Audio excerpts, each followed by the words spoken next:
അതോടൊപ്പം തന്നെ കാസർഗോഡ് ശ്രീനാരായണ ഗുരു പ്രസ്ഥാനത്തിൻ്റെ നാമധേയത്തിൽ ഞങ്ങളിവിടെ പതാക ഉയർത്തോടുകൂടി വിവിധ കലാമത്സരങ്ങളും അതുപോലെ തന്നെ ദൈവദശകം ചൊല്ലിക്കൊണ്ടിട്ട് പരിപാടി സന്ധ്യ മുതൽ ഇവിടെ ആഘോഷിക്കുന്നു. വളരെ സന്തോഷത്തോടെ ആഘോഷിക്കുന്ന സമയത്ത് തന്നെ നേപ്പാളിൽ നടന്ന ദുരന്തം നമ്മളേറെ വേദനിപ്പിക്കുന്നതുമാണ്. പക്ഷെ എന്നിരുന്നാലും സ്വാഭാവികമായിട്ട് ലോകത്തുള്ള മുഴുവൻ ആളുകളും ജന്മദിനം ആഘോഷിക്കുന്ന സമയത്ത് നമ്മൾ ഒരു ചെറിയ രീതിയിലെങ്കിലും ആഘോഷിക്കണം എന്നുള്ളൊരു തീരുമാനത്തിലാണ്. അപ്പോൾ ഇതിനുള്ള സന്ദേശം നൽകുന്നതിന് വേണ്ടി മുതിർന്ന ശ്രീനാരായണ പ്രസ്ഥാനത്തിൻ്റെ ആദ്യത്തെ ഡയറക്ടർമാരിൽ ഒരാളും ഇപ്പോഴും നമുക്ക് ഉപദേശ നിർദ്ദേശങ്ങൾ തരുന്ന ശ്രീ മുകുന്ദേട്ടനെ ആദരപൂർവ്വം സന്ദേശം നൽകുന്നതിന് വേണ്ടി ക്ഷണിക്കുന്നു. എല്ലാവർക്കും എൻ്റെ വിനീതമായ നമസ്കാരം. ശ്രീനാരായണ ഗുരുദേവൻ്റെ 172ാമത് ജന്മദിനം, അതായത് ഇന്ന് ചതയ നക്ഷത്രത്തിൻ്റെ ദിനം, നാം മാത്രമല്ല, നമ്മുടെ സംസ്ഥാനം മാത്രമല്ല, നമ്മുടെ രാജ്യം മാത്രമല്ല, ലോകത്തിൻ്റെ വിവിധ കോണുകളിൽ ഇന്ന് ശ്രീനാരായണ പ്രസ്ഥാനങ്ങൾ ഗുരുദേവൻ്റെ ഈ 172ാം ജന്മദിനം വളരെ ഭംഗിയായി കൊണ്ടാടിക്കൊണ്ടിരിക്കുകയാണ്. ഗുരുദേവ ദർശനങ്ങൾക്ക് ഇന്ന് എക്കാലത്തെയും കൂടുതൽ പ്രസക്തി ഉണ്ട്. കാരണം നമ്മുടെ രാജ്യത്ത് വിവിധ മേഖലകളിൽ ജാതിയുടെ പേരിലും മതത്തിൻ്റെ പേരിലും വിഭാഗിതയുടെ പേരിലും ഇന്നും കലഹങ്ങൾ പല സ്ഥലത്തും നടന്നു വരുന്നതായി നമുക്ക് അറിയാൻ സാധിക്കുന്നു.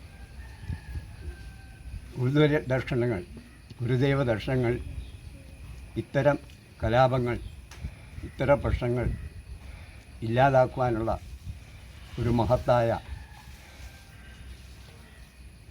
നിർദ്ദേശമാണ്. എല്ലാ ജനങ്ങൾക്കും എത്തിക്കേണ്ട ചുമതല, ഉത്തരവാദിത്വം ശ്രീനാരായണ പ്രസ്ഥാനം പ്രഥമ ലക്ഷ്യം ശ്രീനാരായണ സന്ദേശങ്ങൾ, ശ്രീനാരായണ ഗുരുവിൻ്റെ സന്ദേശങ്ങൾ നമ്മുടെ രാജ്യത്ത് മാത്രമല്ല ലോകമെമ്പാടും അത് ജനങ്ങളെ അറിയിക്കണം എന്നാണ് ഉദ്ദേശിച്ചിട്ടുള്ളത്.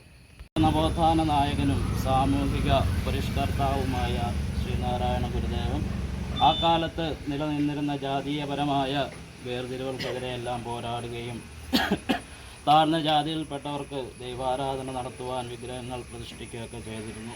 അപ്പോൾ ആ ഗുരുദേവൻ്റെ മഹത് വചനങ്ങൾ നമ്മുടെ ജീവിതത്തിൽ ഉൾക്കൊണ്ട് തന്നെ മുന്നോട്ടുള്ള ജീവിതം നമ്മൾ നയിക്കുക.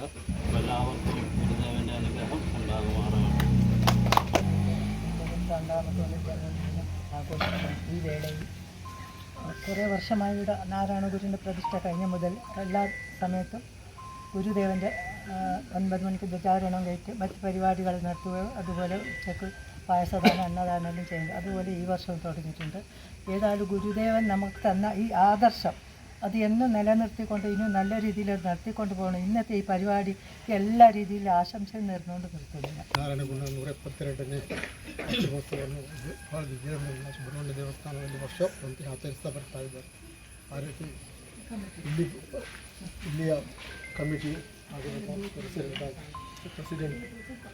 പ്രാപ്തവാക്യം ഈ സമൂഹത്തിന് നൽകിയ യുഗപുരുഷനാണ് ശ്രീനാരായണ ഗുരുദേവൻ. ഇന്നത്തെ വർത്തമാന കാലഘട്ടത്തിൽ അത് എത്രത്തോളം നമുക്ക് പ്രാവർത്തികമാക്കാൻ സാധിച്ചു എന്നത് നമ്മൾ ഓരോരുത്തരും ಸ್ವಯಂ ಚಿಂತಿಕೊಂಡಾರೆ. ಹಲವು ವರ್ಷಗಳಿಂದ ಈ ಕ್ಷೇತ್ರ ಹಾಗೂ ಭಾರತದ ಎಲ್ಲ ದೇಶಗಳಲ್ಲಿ ಕೂಡ ಈ ಜನ್ಮದಿನವನ್ನು ಬಲು ವಿಜೃಂಭಣೆಯಿಂದ ಕೊಂಡೋಗ್ತಾ ಇದ್ದಾರೆ. ಕರ್ನಾಟಕದಲ್ಲಿ ಬಹಳ ವಿಶೇಷವಾಗಿ ಕೊಂಡಾಡ್ತಾ ಇದ್ದಾರೆ. ಆದರೆ ಕಾಸರಗೋಡಿನಲ್ಲಿ ಸುಬ್ರಹ್ಮಣ್ಯ ಕ್ಷೇತ್ರ ನನಗೆ ತಿಳಿಯುವ ಪ್ರಕಾರ ಚಿಕ್ಕಂದಿನಿಂದಲೇ ಇಲ್ಲಿ ಕಾರ್ಯಕ್ರಮ ಹಮ್ಮಿಕೊಂಡಿದ್ದೇವೆ. ನಾನು ಹಲವು ವರ್ಷಗಳಿಂದ ಇಲ್ಲಿ ಭಾಗಿಯಾಗಿದ್ದೇನೆ. ಬಹಳ ಒಂದು ಸಂತೋಷದ ವಿಷಯ.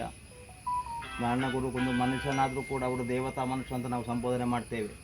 ಅವರ ಆದರ್ಶ ವ್ಯಕ್ತಿತ್ವವನ್ನು ಜನರಿಗೆ ಪರಿಚಯ ಮಾಡುವ ಮೂಲಕ ದೇಶದ ನಾನಾ ಭಾಗಗಳಲ್ಲಿ ಒಂದೇ ಜಾತಿ ಒಂದೇ ಮತ ಎಂದು ಸಾರಿದಂತಹ ಧೀಮಂತ ವ್ಯಕ್ತಿ ಕೂಡ ಅವರಾಗಿದ್ದಾರೆ.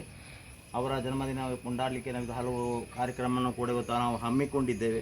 ಎಲ್ಲವೂ ಯಶಸ್ವಿಯಾಗಲಿ, ಮುಂದುವರಲಿ. ಹೀಗೆ ಎಲ್ಲರೂ ಒಂದೇ ಮನಸ್ಸಿನಿಂದ ಒಗ್ಗಟ್ಟಿನಿಂದ ಈ ಕಾರ್ಯಕ್ರಮದಲ್ಲಿ ಭಾಗಿಯಾಗೋಣ ಅಂತ ಈ ಸಂದರ್ಭದಲ್ಲಿ ಹೇಳಬಯಸುತ್ತಾ, ಎಲ್ಲವರಿಗೂ ಕೂಡ ನಾರಾಯಣ ಗುರುಗಳ ಈ ಶುಭ ಸಂದರ್ಭದಲ್ಲಿ ಆಶಂಸೆಯನ್ನು ಹೇಳುತ್ತಾ ವಿರಮಿಸುತ್ತೇನೆ.